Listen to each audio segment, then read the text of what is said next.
அன்பு வணக்கம் எல்லோருக்கும். இது சங்கமிக்கிறேன் தமிழில்.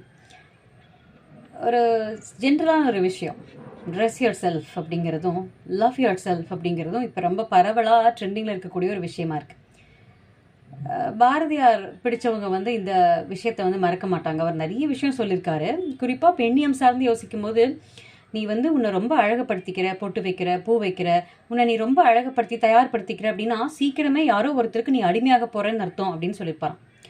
புதுமை பெண்கள், பாரதி கண்ட புதுமை பெண்கள்லாம் எப்படி இருக்கணும்னா ரொம்ப ஒரு திறமையும் தெளிவும் தைரியமும் மிளிரக்கூடிய பெண்களாக இருக்கணும் அப்படின்னு சொல்லுவாராம். கரெக்ட், ரொம்ப கரெக்ட். பட் இப்போ இருக்கிற ரீசன்ட் ட்ரெண்டிங் எப்படி இருக்குது அப்படின்னு சொன்னால், நீங்கள் உங்களை நேசிக்கிறது ரொம்ப முக்கியமான விஷயமா இருக்குது, ரொம்ப தேவைப்படுற ஒரு விஷயமா இருக்குது. லவ் யுவர் செல்ஃப் அப்படிங்கிறத admire your self, dress your self, find your self and இப்படி நிறைய சொல்லிகிட்டே போகலாம் அதில்.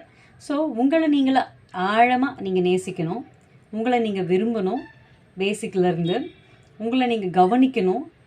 உங்களுக்கு எதெல்லாம் ரொம்ப முக்கியமோ அதெல்லாம் நீங்கள் பார்த்து பார்த்து செஞ்சு உங்களை நீங்கள் எப்போவுமே ஒரு மோல்டடாக வச்சுக்கணும் அப்படிங்கிறது ரீசெண்ட் டைமில் ரொம்ப முக்கியமான ஒரு விஷயமா இருக்குது. Which doesn't mean we are going to slave for someone. நம்ம யாருக்கும் அடிமையாக போகிறோங்கிறதெல்லாம் கிடையாது.